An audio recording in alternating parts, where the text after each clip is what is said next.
In the heart of Uku, where women bore baskets like crown, and the market sang every sunrise, there lived a woman named Mama Uduak. She was once the most joyful woman in the market, known for her ripe plantain, spicy pepper soup, and hearty laughter that could scatter a funeral crowd. And then tragedy came. Her only son Chika, a bright boy with quick hands and kinder eyes, drowned in the river while trying to fetch water for her stand. He had just turned 10. The market fell silent for Mama Uduak. She stopped showing up. Her stall, once a hub of joy, became a ghost shadow. The woman, who once called everyone my child, could no longer speak a full sentence. Her neighbors tried. Iya Kafayat brought soup. Mama Nkechi brought kola nuts, and even Papa Musa offered her a goat. But grief wrapped around her like thick harmattan dust. No one could break through. Then one morning, after 7 market days had passed, she returned, but she came empty-handed. No baskets, no plantain, no stew, just a worn stool and a small wooden sign that read, "Today I am selling laughter. Sit, listen, pay with whatever you can." People gathered, confused. Children giggled, some scoffed. Laughter, they said. Is she mad? But curiosity in Uku was a thing stronger than shame. So a small girl, Ada, came forward and sat before her.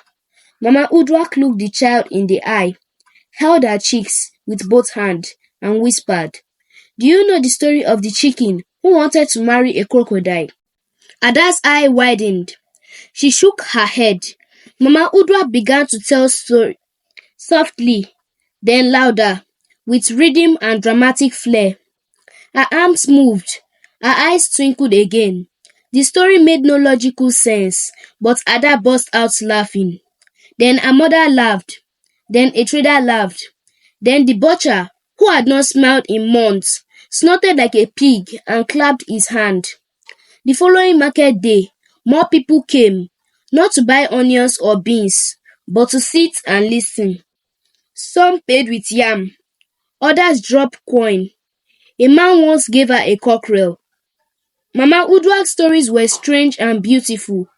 She told of goats who wanted to fly, of a mosquito who sued the moon, of a woman whose laughter healed a village after war. Her voice, though sometimes cracking, carried warmth like fresh palm wine. And somehow, those who listened felt lighter. One day, a man named Ekene, a soldier home from war, sat on his stool. His face was hard, eyes colder than the night river.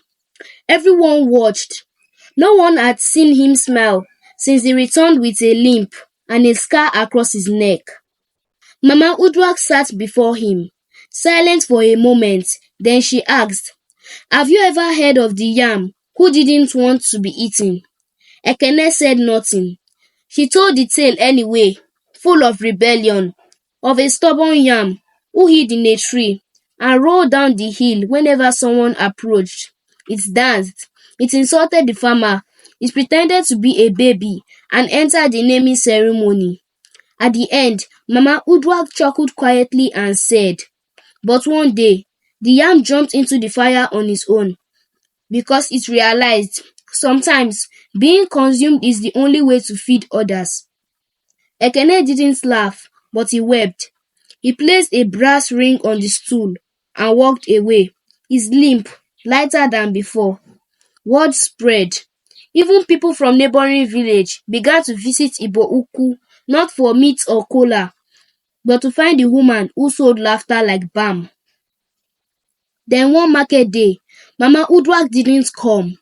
Whispers began. Was she ill? Was she broken again? But as the sun reached the center of the sky, a group of children appeared, dragging stools and signs. They set up in her usual corner. The oldest girl, named Zoba, raised her voice and said, "Mama Uduak taught us. Today we are selling laughter." They began to tell stories. clumsy, awkward, loud. People laughed not just at the tale, but at the courage of children becoming healers. Behind the last stall, Mama Uduak watched with tears in her eyes, not of sorrow, but of pride. Later that evening, she told a quiet story to the sunset. The heart, she said, can shatter like a guard, but if you fill the crack with stories, laughter will leak out again, and maybe that is enough. And so, the woman who had once sold food began feeding souls, not with pepper or salt, but with something rarer, joy remembered through pain. And to this day in Igbo Ukwu, you will find no statue, no shrine, just a stool at the corner of the market with a sign, "Today we are selling laughter. Sit, listen, pay with whatever you can." And people still come, because in a world of pain, even a cracked voice telling foolish story can be holy.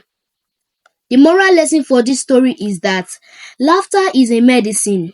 Even grief cannot silence its power. 2. True healing comes not from what we sell, but what we give. 3. Your deepest pain can birth someone else's greatest joy. 4. Even when broken, your story can still heal others. This is the end of this story. If you enjoyed it, give us a thumbs up and share with your friends. Subscribe and hit the bell for updates. Let us know where you are watching us from in the comments.